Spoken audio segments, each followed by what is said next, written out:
Hey, hi guys, my name's David. I'm gonna kind of weave through my story of God's story of my life. It starts out kind of dark. My first memories, I'm in diapers, just able to see over the coffee table, watching hockey with my dad. I don't think I could even talk yet, but he was drunk. Big time alcohol. He worked. He was gone all day and drank all night. And when he was home watching hockey and the babysat me, beer used to come in stubby little bottles. And he used to leave about this much in the bottom, a little bit of foam, a little bit of beer, and that was for me. I guess I drank those till I literally passed out cold at the age of 2. I was a blackout alcoholic. Like I didn't really have a chance, right? That was kind of crazy. That's my first memories. So I remember going to Sunday school as a kid, going to church and singing "Jesus Loves Me" and "I'll make you fishers of men," and learning that Jesus died for me. He died for all of us and His love for us. And I also learned at about the age of 7 that Jesus isn't in a building. He's everywhere. He's in me. So I realize now it was the devil taking me out of the comfort of fellowship with Christians, where you can become useful and grow, I believe, in a family. So I come home from church and I said, "Mom, I'm not going to church no more." And she says, "Well, what do you mean?" I said, "Well, Jesus lives in me. So if He lives in me, I don't have to go to the church." See the logic? I'm smart. I'm 7. I know what I'm talking about. I logicked and reasoned with her, and I just stopped going to church. So like I said, I believe that was round 1 where the devil took me out. Like with Rocky, when he became the leg breaker, instead of boxing for glory and for a bigger purpose. You know, what did he say? He said, "Oh, it's a waste of life." That's what the coach said. So my dad drank a lot, and my mom fought. My mom had her own issues. They revealed themselves a bit later. Some hurts and habits are a very well kept secret. Anyway, I spent a fair bit of time with my grandmother growing up. She was my rock. She had her temper. She raised a brood of Scottish kids in the 50s and 60s in Brantford, and they were all tough kids. And you know, she didn't live an easy life by any means, but she died on the operating table. She went in, she had jet black hair, and it was like her 5th operation for something. She come out, her hair was pure white, and she changed. I believe she died, and she met the Lord, because after that, she was never the same. She still had her temper with her children, but the grandkids, especially because I was the oldest, and I think because of my dysfunctional parents, my grandma really took me under her wing, and she taught me what she saw. And she said, it's so simple, David. She said, God is love. It's just love. Do unto others as you want done to yourself.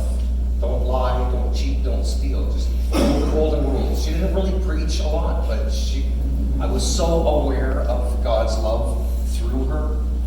And her influence on my mom, like my mom was fairly moral.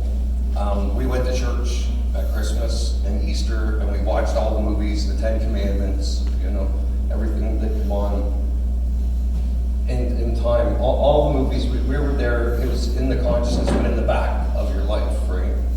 So my dad left when I was turning 9, and my mom flipped a switch.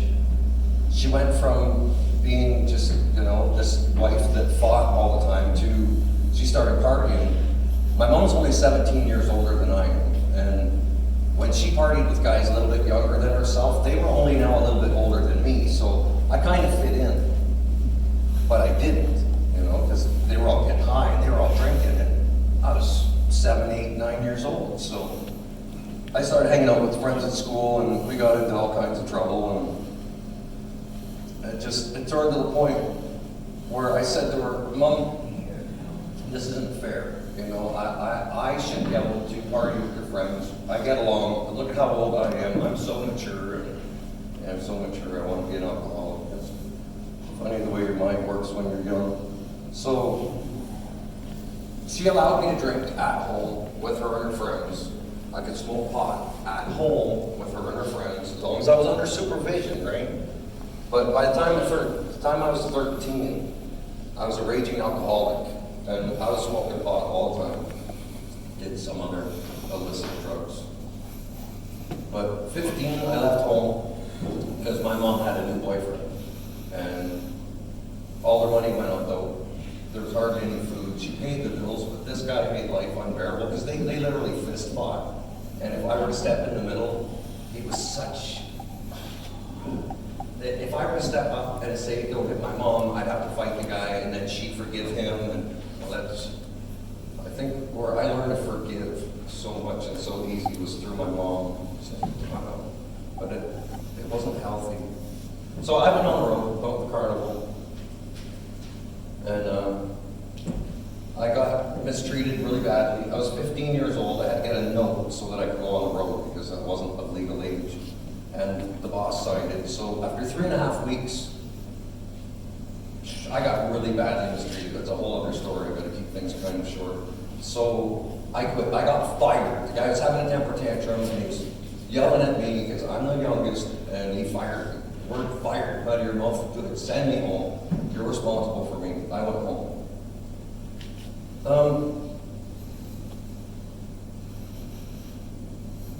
So yeah, I pretty much stayed the same. I went home and I just drank and kept on just getting by and getting high in life, and that's all that mattered. So the next year come by, I went with the carnival again, a different boss, a little bit more respect. I met some friends that they were like family to me. But it wasn't about the money to me. I've never been greedy. It was about the lifestyle. I got to chase women, different women every week.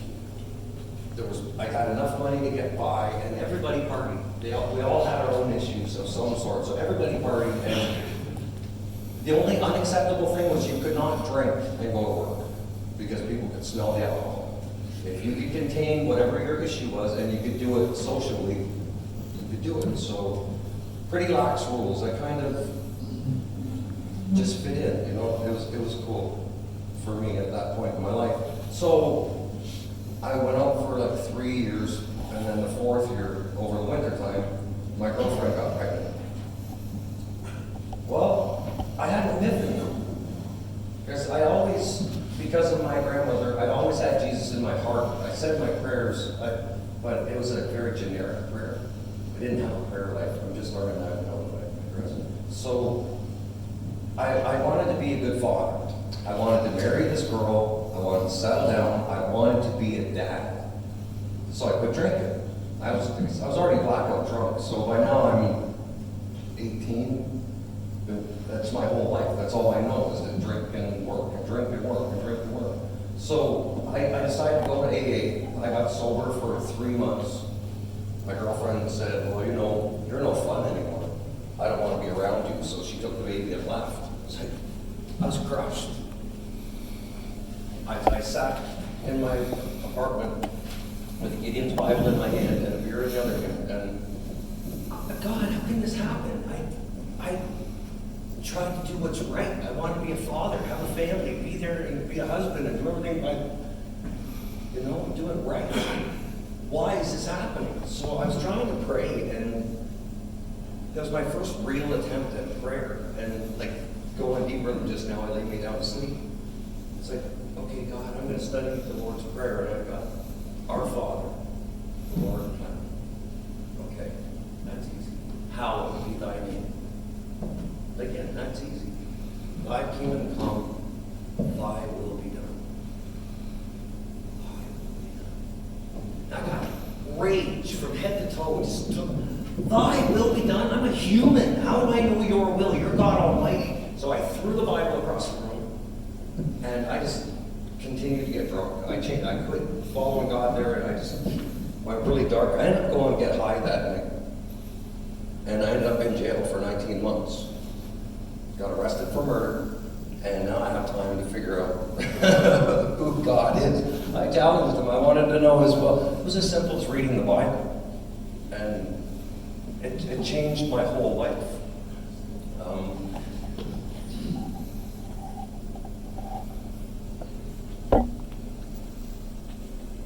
I found peace in a prison cell.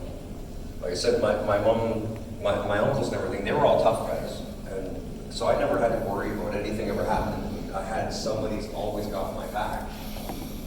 Now I'm in jail, it's just me.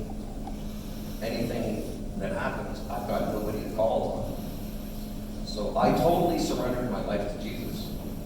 And I figured people may not believe I'm not guilty. All the guards said that. Oh, I'm not guilty. Everybody in here is not guilty. If we had to let the not guilty guys go, there'd be nobody in jail, David. So, save your story. Everybody's not guilty.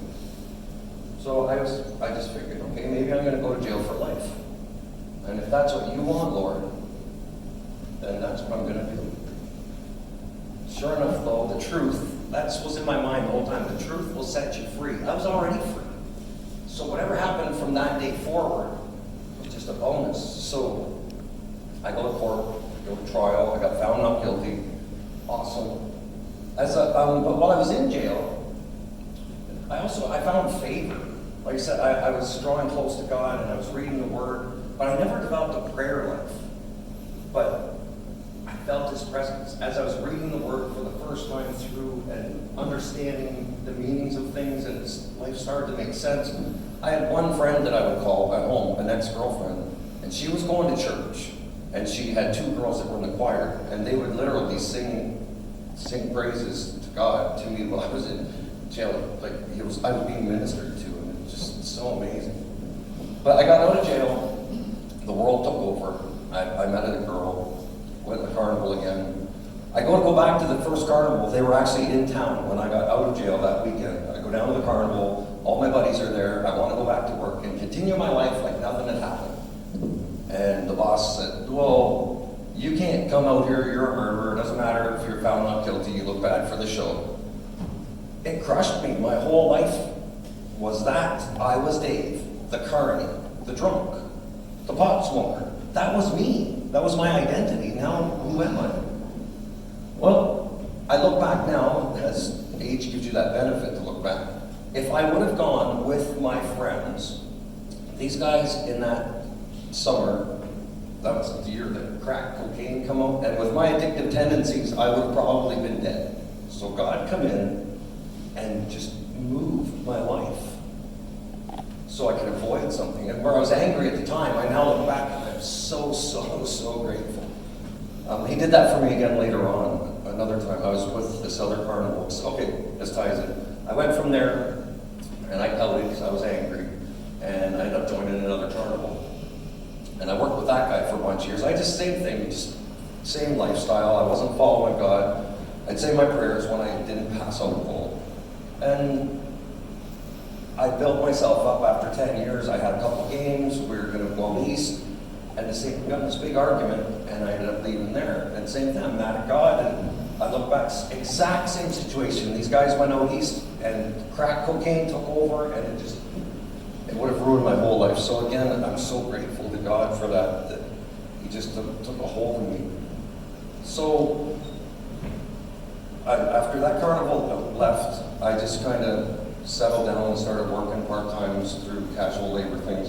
Because I really physically hurt myself. The last carnival guy, I worked every day of the year, and he had a moving company in the winter, so it was like every day of the year for 10 years, he worked me to death. So I've been on painkillers for 35, 40 years now almost.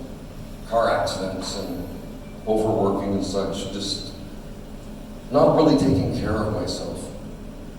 But I had come, I think it's 6 years ago now, I came to a point, I quit drinking alcohol 15 years ago. I quit smoking 14 years ago. But dealing with the painkiller thing every day, it's just such a dramatic battle. Some days life's almost not worth living, but you carry on and you keep going forward. I got to the point where I realized I wasn't happy with my life the way it was. And I said to God, I think all the stuff I've been chasing all these years and trying to fill the hole, I believe it's you, Lord, and I want to give myself totally to this journey. So I married my girlfriend. I went to church. I got baptized in the square. And I started going to Celebrate Recovery, and I started going to Band of Brothers. So I had church on Sunday, and a group on Monday, and a group on Thursday. And it was through doing life with guys that you don't have to worry about what you say because it's a safe place. And the more we told each other about our problems, the more my problems weren't so big anymore. I started worrying about other people's problems. I'd say my prayers at night and said, oh God, why is this happening to me? It's like, I'm so sorry about what's going on with Joe, and Jim, and Mike, and Joe. And you've taken myself out of myself because of these people in my life.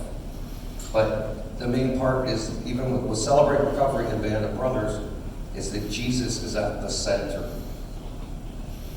And without Jesus, there would be no recovery in my life. He's carried me at times when I couldn't even crawl my way home. And he's holding me high now. Through the journey with the Band of Brothers, I've realized it's so easy as a child to take a wound, an unintentional wound, simply just by working too hard and not paying enough attention. You can hurt your kids, and that we need to lift them up. Always, always, always. Just, hey man, good job. I see you there. You're a human, you're awesome, you're doing a good job. And just that little encouragement can do so much for a life. I realized there was little encouragements in my life that help, but the more we can do that for others and make it conscientious, and to be open and available for brothers that need help. Because that's without somebody being there to help me when I needed the help and point me towards Jesus, I don't know where I'd be. So for that, I'm truly grateful, and that's where my heart is. And whether it's one-on-one, just sitting with somebody, anybody that wants to talk about Jesus or recovery or the government, whatever you want to talk about.